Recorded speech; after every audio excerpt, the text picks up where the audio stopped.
आज हमारे देश पूरे विश्व में भगवान गौतम बुद्ध के विचारों पे चलने वालों की संख्या अधिक है।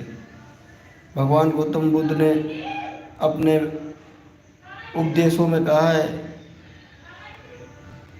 कि शांति, समृद्धि, उन्नति आप अपने हाथों में है।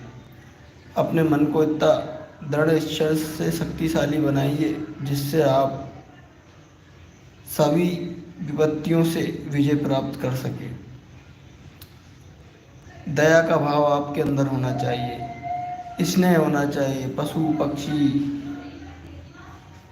के प्रति दया होना चाहिए, शिक्षा का प्रसार होना चाहिए। आप जितना हो सके आपके अंदर ऐसी भावनाएं जागृत करें जिससे आप शिक्षा को बढ़ावा देने के लिए प्रयास कर सकें। दया का भाव रखें। पशु पक्षी, जीव जंतु सभी में ईश्वर का वास है। भगवान गौतम बुद्ध ने कहा, दया ही ईश्वर को मिलने का आधार है। आपके अंदर अगर दया है तो आप साक्षात ईश्वर को प्राप्त होते हो।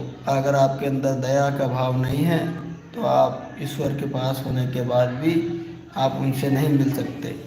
इसीलिए आपके अंदर दया का भाव होना चाहिए। आप जितना हो सके आडंबरों, अंधविश्वासों, पाखंडवाद से दूर होना चाहिए। आए दिन नए नए घटनाएं देखने को मिल रही है। आपकी गलती है कि क्यों आप इस पाखंडवाद, अंधविश्वास को बढ़ावा दे रहे हो। आपको इसको ख़त्म करना होगा। आप केवल शिक्षा, स्वास्थ्य, रोजगार पर ध्यान दीजिए। भगवान गौतम बुद्ध ने कहा था, अंधविश्वास ही हमारे देश की उन्नति और व्यक्ति की उन्नति में रोड़ा है। वो आपकी उन्नति को रोकता है। इसलिए अंधविश्वास से बचिए। शिक्षा, स्वास्थ्य, रोजगार पर बात करिए, काम करिए, अपने बच्चों को पढ़ाइए, आधी रोटी कम खाइए, अपने बच्चों को पढ़ाइए। अन्यथा आडंबर, अंधविश्वास, पाखंडवाद आपको उन्नति नहीं करने देगा। ये हजारों साल से चला आ रहा है, लेकिन आपकी क्या दुर्दशा थी देश आज़ादी होने से पहले। देश आज़ाद होने के बाद डॉक्टर बी.आर. अम्बेडकर जी के संविधान ने दलित, आदिवासी, पिछड़ों को उन्नति करने का मौका दिया। आज यह हो रहा है कि आज संविधान खत्म होने के कगार पर है।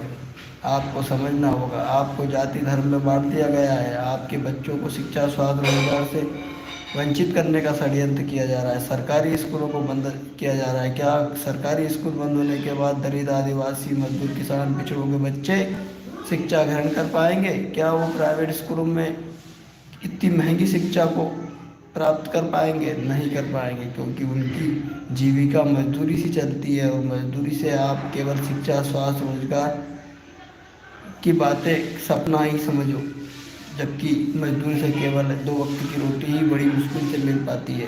इसीलिए आप अपने बच्चों को केवल शिक्षा, स्वास्थ्य, रोजगार की बात सुनाएं। इस आडंबर से रोकें। अगर आडंबर से रुक जाएंगे तो आपके आने वाली पीढ़ी शिक्षित, समृद्ध, शक्तिशाली होगी, बुद्धि विवेक वाली होगी।